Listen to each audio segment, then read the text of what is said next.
What up, humans? Kurumi here, and welcome to the Mobile Legends Bootcamp. In this video, we are going to talk about the support hero, Faramis. Faramis has a good set of area of effect, heal, resurrection, and crowd control skills. Our Alchemist, Faramis, is a support hero.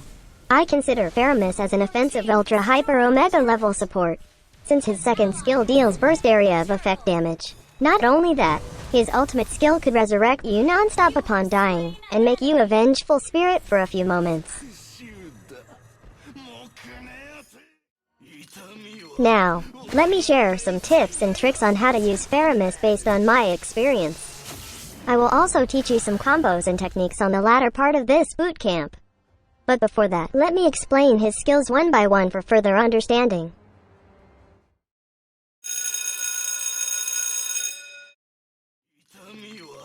Faramis's passive, Vicious Retrieval, makes units that die near Faramis leave their souls behind at the spot of their death.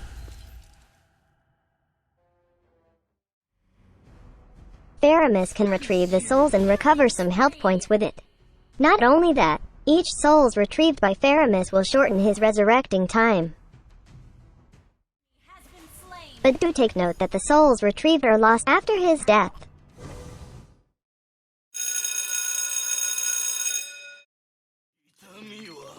Faramis's first skill, Shadow Stampede, lets Faramis enter the shadow state that boosts his movement speed, and physical and magic defense. On this state, he leaves a mark of shadow to enemy heroes that comes into contact with him. The contact to enemy heroes will deal certain magic damage. Upon quitting this state, all the enemies with the mark of shadow will be pulled to Faramis, and they will also receive a certain amount of magic damage. He restores health points after this state for each enemy heroes pulled.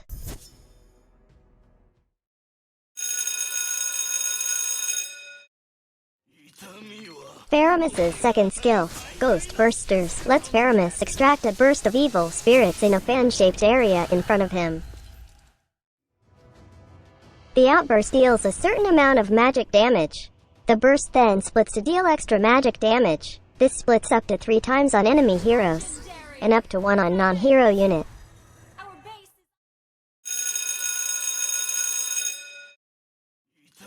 Faramis's ultimate skill, Cult Altar, lets Faramis summon an altar that lasts for 10 seconds.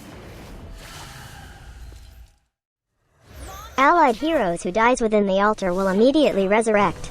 They obtain 80 to 100% health depending on its level and 100% attack. The resurrected body will only last up to 10 seconds. But the good thing is, you can be resurrected more than once as long as the altar still exists in the battlefield.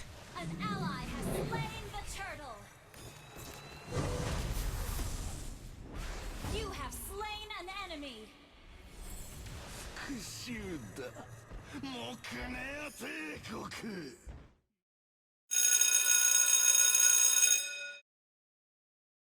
There are so many items that you can buy for Faramis. You can either focus on magic damage items, or items that gives you high health points and cooldown reduction.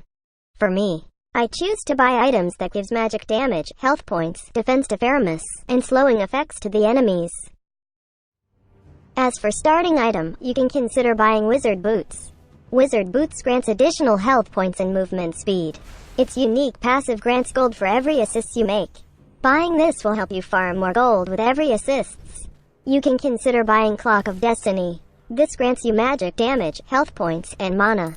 Its unique passive grants additional health points and magic attack every 30 seconds, permanently. This stacks up to 10 times only. When the maximum stack of 10 has been reached, the hero will receive extra 5% magic damage and additional 300 mana. You might want to consider Dominance Ice. This item grants mana, physical defense, and critical chance reduction. Its unique effect grants 10% cooldown reduction. Its unique passive lowers the movement and attack speed of nearby enemy heroes. The bonus mana is also good for the Lightning Truncheon's unique passive damage. Buying magic items, such as Lightning Truncheon, will help you deal more burst damage. This item gives you magic power, mana, and cooldown reduction. Its unique passive will deal magic damage to your target and to other enemies when you use a skill. This unique passive has a short cooldown. You can consider buying Ice Queen Wand. This item gives additional magic power, magical life steal, mana, and movement speed. Its unique passive lets you slow down an enemy when your skill hits them. The slowing effect lasts for a few seconds and stacks up to 2 times. Lastly, you can consider Blood Wings. This grants you magic power and health points. Its unique passive adds health points for every points of magic power added to your hero. The additional health points can help you survive in team fights. The item build for Faramis really depends on the enemy's lineup. So make sure to read each item's description so you can adapt in-game.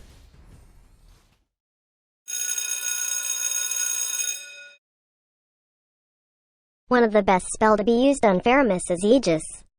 This grants shield to your hero that can absorb a certain amount of damage. 50% of the shield amount is also granted to the nearest ally with the lowest health.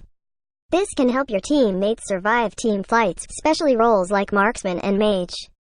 You can also consider Sprint. This can really help you run from danger or chase enemies.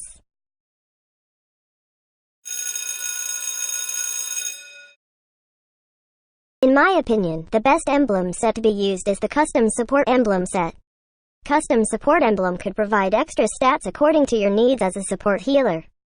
Set agility to its max level because it can give you additional movement speed. Higher movement speed means higher chance to chase enemies or escape death. Setting Rupture to max level will provide hybrid penetration. Higher hybrid penetration means you can deal more damage to enemies. That means your enemy will feel your wrath as a mage.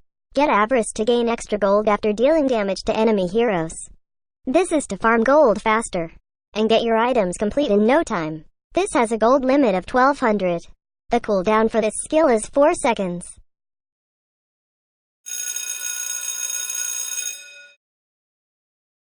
Set second skill to max level first.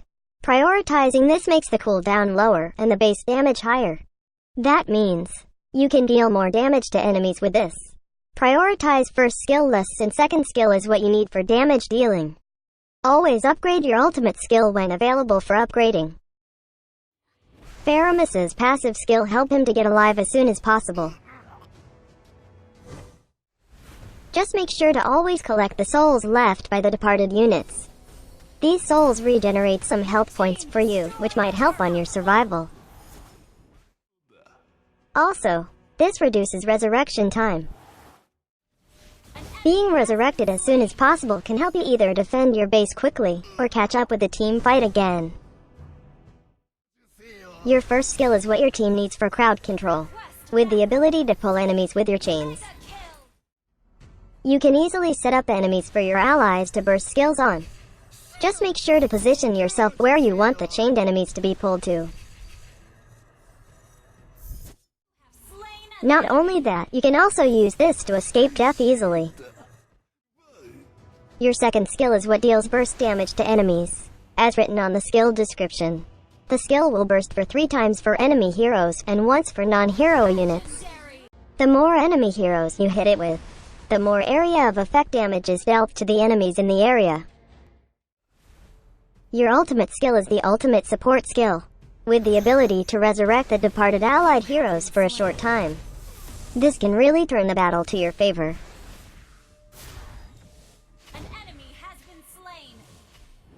You have slain an enemy. If you or an ally hero die within your ultimate's range, the hero will be automatically resurrected for a short period. The good thing is, they are resurrected like their original form.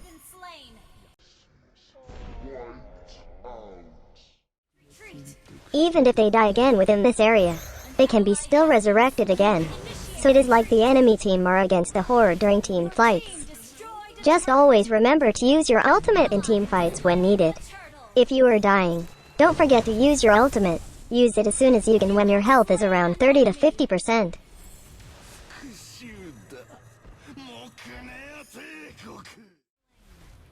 In terms of combo, I usually follow a combo for Faramis. First, I use my second skill. Your second skill has a short cooldown, so it's better to use it first so you can use it again immediately. Then, I use my first skill and make sure that I pass through most of the enemy heroes. This is to ensure that most of the enemies are chained, so I could pull them afterwards.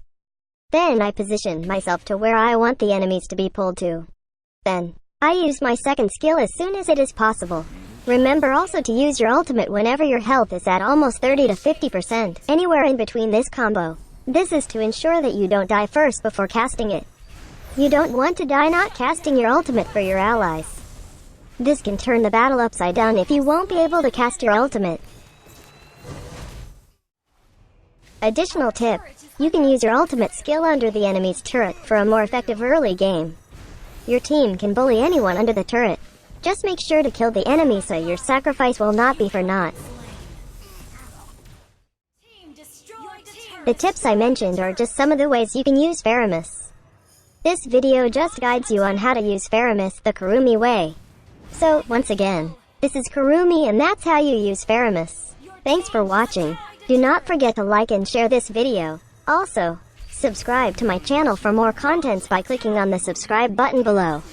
For our skin giveaway events, check out the featured video on our channel for the mechanics.